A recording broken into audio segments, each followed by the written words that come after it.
kita akan mencoba mengulas beberapa persoalan yang Desinfektan. terjadi terkait dengan pelaksanaan. Nah, melihat semua itu, jadi aparat yang mengikuti rapat itu akhirnya ke sana, jam kami akan nyetop keadaan seperti Kita itu. melihat bahwa Itu kan hindari itu kalau dari kajian filsafati itu ada Kemudian hakikat, polisi ya.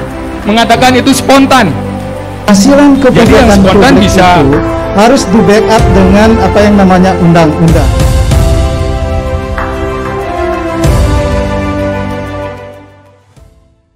Oke, baik. Terima kasih pemirsa. Kita balik lagi dalam obrolan spesial dengan topik Buleleng memasuki era new normal.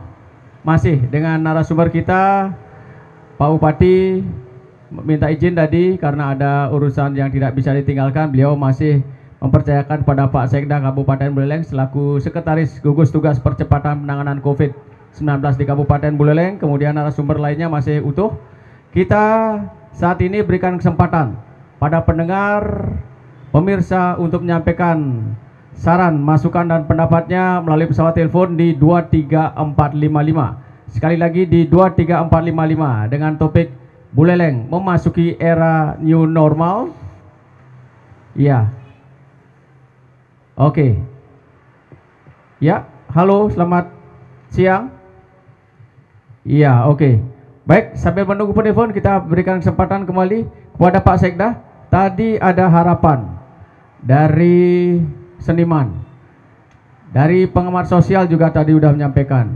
Sesungguhnya upaya dari pemerintah Kabupaten Buleleng sudah cukup, tapi harus ditingkatkan sosialisasinya. Tapi tampaknya ada penelpon yang bergabung. Halo, selamat siang. Ya, dengan siapa di mana? Oke, silakan. Dengan siapa di mana?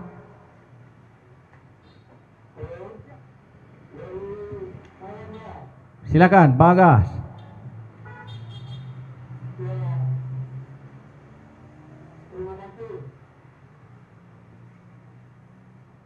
Silakan, singkat, padat, jelas.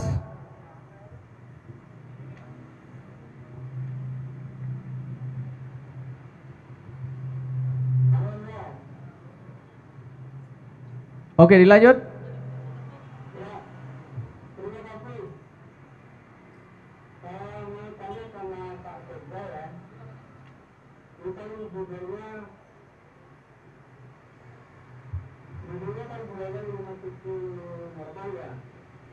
Inggih.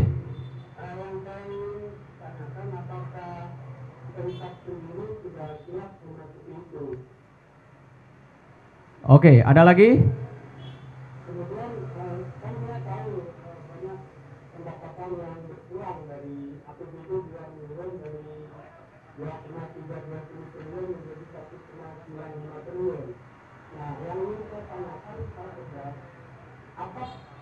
program-program pemerintah yang tergabung dengan ini.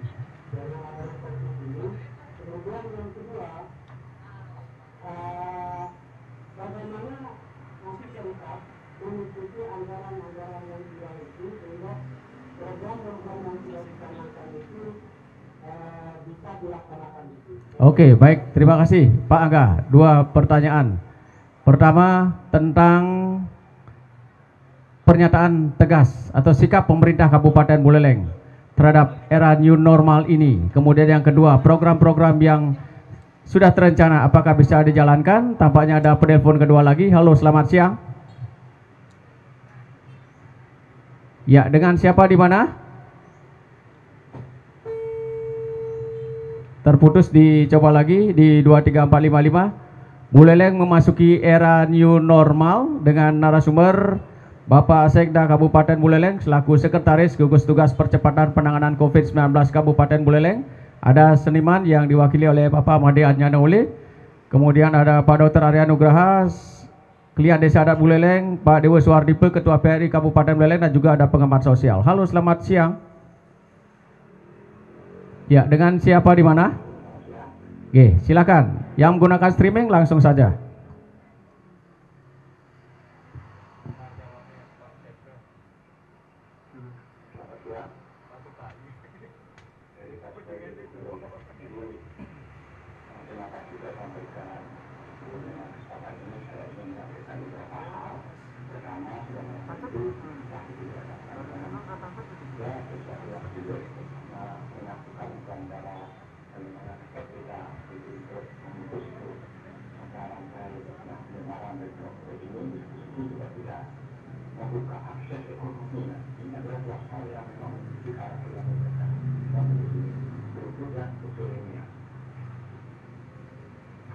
Oke, baik. Terima kasih Pak Sutaya di Tejakula. 2 penelpon sudah kita berikan kesempatan. Sekarang giliran narasumber kita untuk memberikan apresiasi. Silakan Pak Sekda Kabupaten Buleleng, Pak Gede Suyase.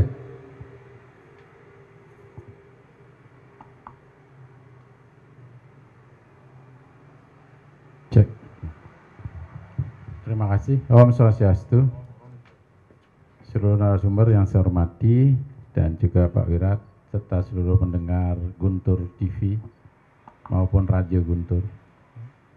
Terima kasih sudah bikin agenda obrolan angkringan yang cukup kreatif ya, mengikuti protokol COVID. Kami di sini juga diatur jaraknya pakai masker, setiap meja ada hand sanitizer. Jadi mudah-mudahan ke depan yang mau bikin obrolan-obrolan, diskusi-diskusi terbatas bisa menerapkan pola-pola yang sama.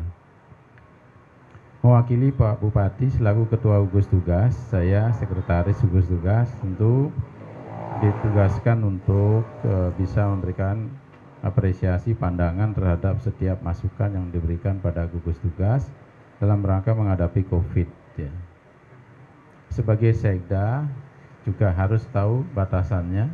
Sekda itu adalah mengadministrasikan semua keputusan dan kebijakan politik. Jadi posisinya adalah mengadministrasikan kebijakan politik.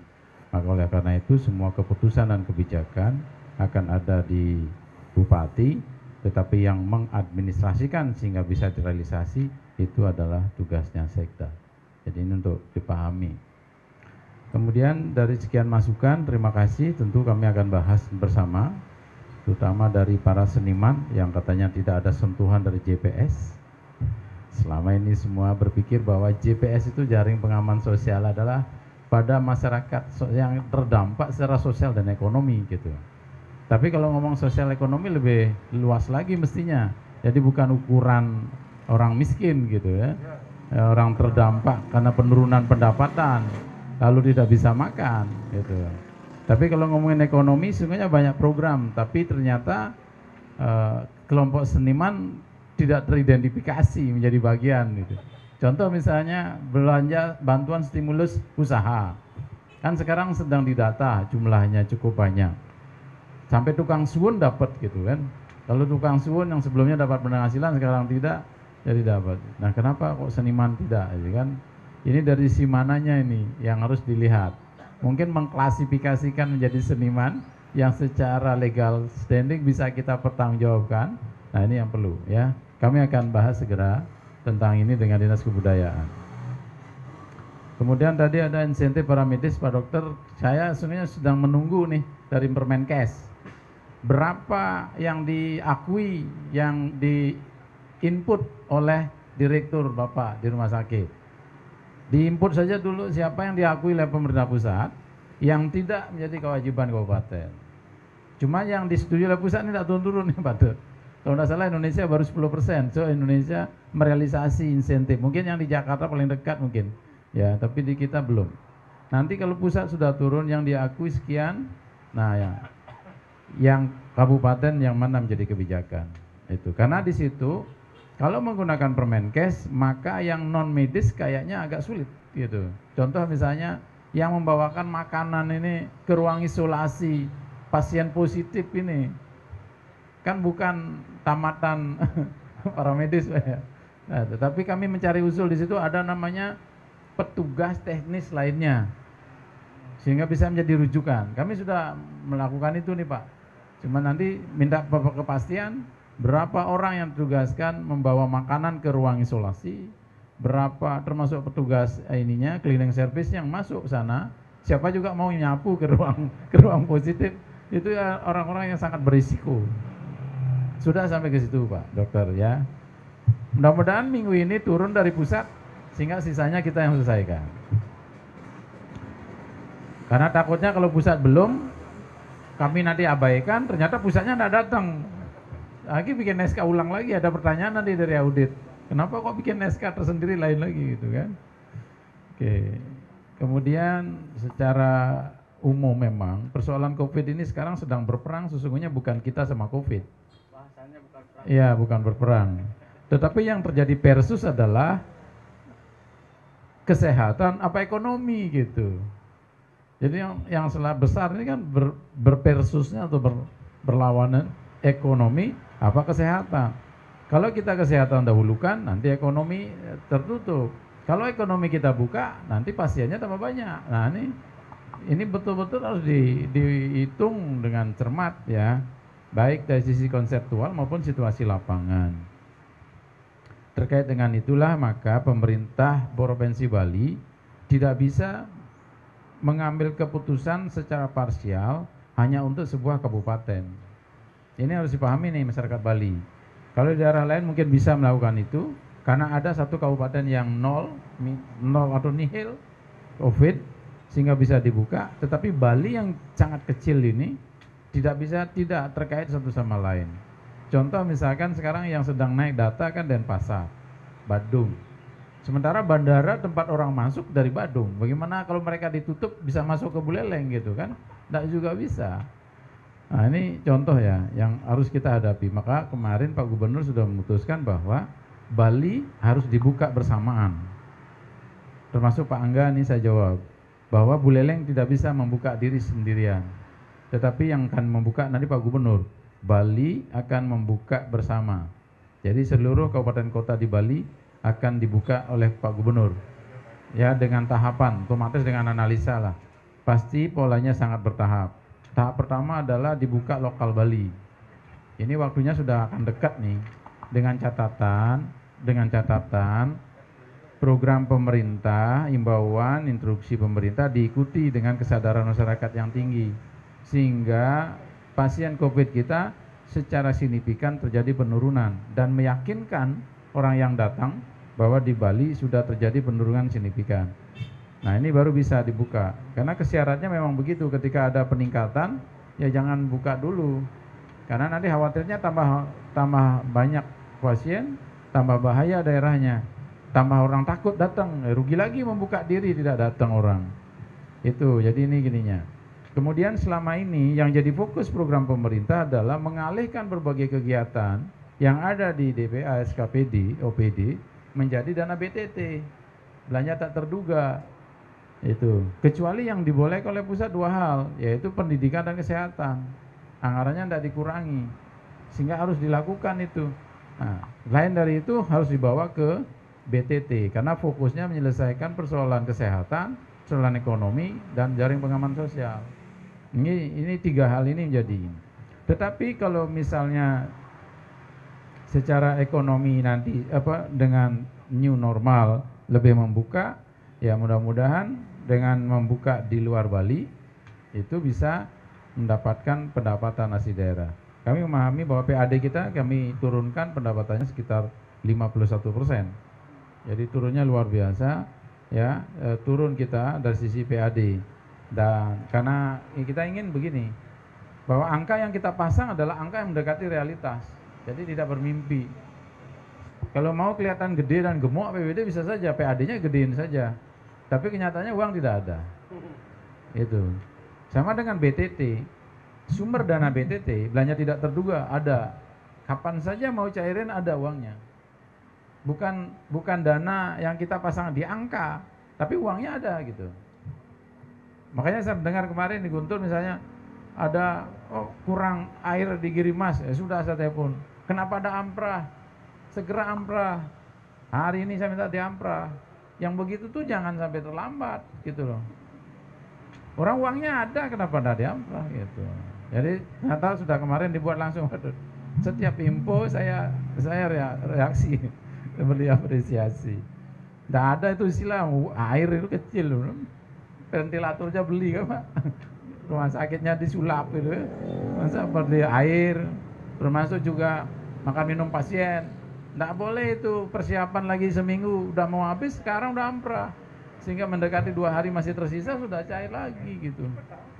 Ini untuk mendeklir ya bahwa Pak Bupati sudah perintahkan ke saya, Pak Sekda, jangan sampai persoalan-persoalan kecil mengganggu kinerja. Oke, makanya dari itu ternyata tadi juga sudah masuk dari dirut rumah sakit untuk mengampras semua yang dikeluhkan. APD, saya juga nelpon Pak APD, Pak Kadiskes. Jadi kalau memang tidak ada amprah, kenapa? Memang itu kewajiban gitu. Kalau memang harus sekali pakai. Kalau bisa dicuci 8 kali ya karena polyester bahannya silakan. Tapi yang penting higienis gitu kan. Jangan malah karena ingin irit lalu malah terpapar para medis. Kan berat kita. Karena saya mengetahui ketika mengkarantina 135 para medis, yang stres saya semuanya, Pak. Siapa nanti yang jaga? Bagaimana keluhan publiknya kan ke saya banyak. Oleh karena itu para medis harus dilindungi betul, jangan sampai nggak ada APD. Persoalan harga silakan pengadaan. Yang penting sudah dengan kejaksaan, dengan inspektorat, berapapun harganya kita tidak persoalkan. Yang penting sudah didampingi aparat hukum. Ya kan saat sekarang mencari barang-barang murah, gimana nyarinya? Ya kalau masker mungkin sudah mulai murah sekarang. Coba bulan Maret, April yang 20.000 jadi 200.000. Nah, kalau sekarang udah murah karena boleh pakai kain gitu ya. Ya, dan sulit dan tidak ada. Saya cuma mohon maaf, saya beli vitamin C nggak dapat, Pak.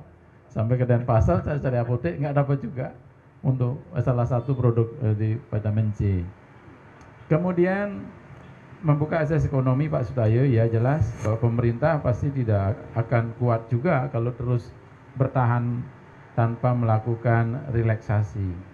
Ini akan bertahap. Dijamin akan bertahap. Yang pertama dulu lewat lokal, habis itu lewat nasional, habis itu internasional. Karena Bali kan sangat tergantung pada pariwisata.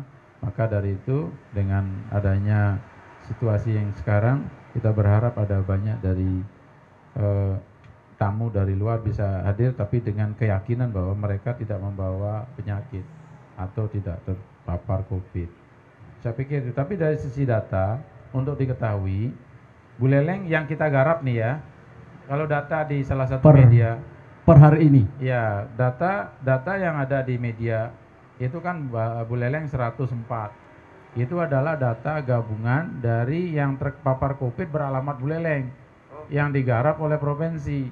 Jadi mohon maaf Pak Arya tidak nyangka 104 itu nggak ada di Buleleng, tapi ini adalah data yang dimiliki oleh provinsi, menggabungkan data kita dengan data yang ada di pasien di provinsi tanpa lewat kita, tapi beralamat Buleleng. Nah itu, jadi dimasukkan Buleleng dia gitu. Di Buleleng semuanya yang positif 79, ya 79 Pak. Kalau kemarin 65 sembuh, hari ini 66, ada penambahan. 2 hari ini kita tidak ada nambah konfirmasi baru. Kemarin hari ini tidak ada, 0 posisinya. Sehingga tingkat kesembuhan 84% yang digarap oleh para medis Buleleng. Nah itu, tapi kalau lihat di data provinsi 104 totalnya, yang di kita 79. Yang dirawat di Buleleng itu 9. Yang masih di RSUD Sangla 4. Ya, yang kita rujuk 4. Jadi ada 13. Dan rata-rata sehat itu usianya 11 hari. Jadi 11 hari sehat, 11 hari sehat. Ada yang 3 hari sehat, ada yang 37 hari sehat. Yang kemarin ada 33 hari sehat. Nah ini ya, jadi sangat memang harus memahaminya case per case. Jadi tidak bisa dilakukan secara umum. Yang muda pasti lebih dulu sehat. Ternyata tidak, umur 29 tahun 33 hari. Umur 70 tahun 8 hari. Nah, ini tidak selalu begitu. Oke, baik, terima kasih Pak Sekda. Pak Dr. Arya Nugraha, closing statementnya. Himbauan kepada masyarakat bagaimana mengikuti pola hidup bersih dan sehat, protap kesehatan, kita menyongsong era new normal di Kabupaten Buleleng. Ya, terima kasih Pak Ketut Wiratmaja. Jadi kalau kami ingin mengajak bahwa kita tetap berperang dengan wabah, namun mau tidak mau harus berdamai dengan virusnya. Karena virus ini tidak akan pernah hilang, dan bahkan kalau kita coba hilangkan dia bermutasi.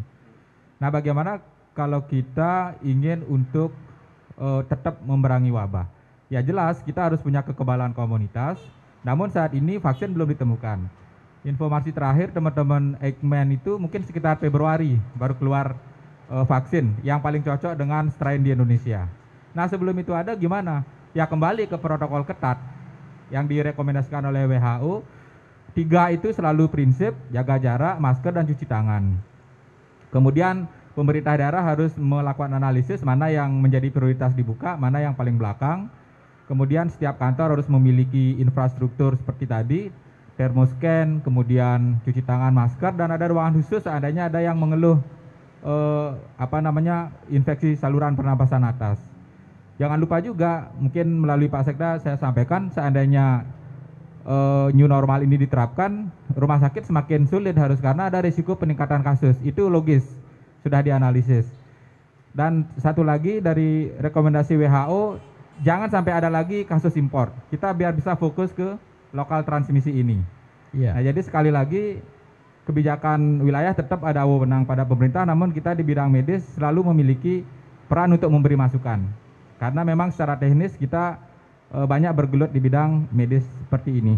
Demikian, baik, terima kasih Pak Dr. Arya Nugraha sudah mengakhiri jumpa kita dalam obrolan spesial hari ini, edisi Kamis 11 Juni 2020. Sampai di sini jumpa kita akan jumpa setiap hari Kamis. Silakan kembali ke studio.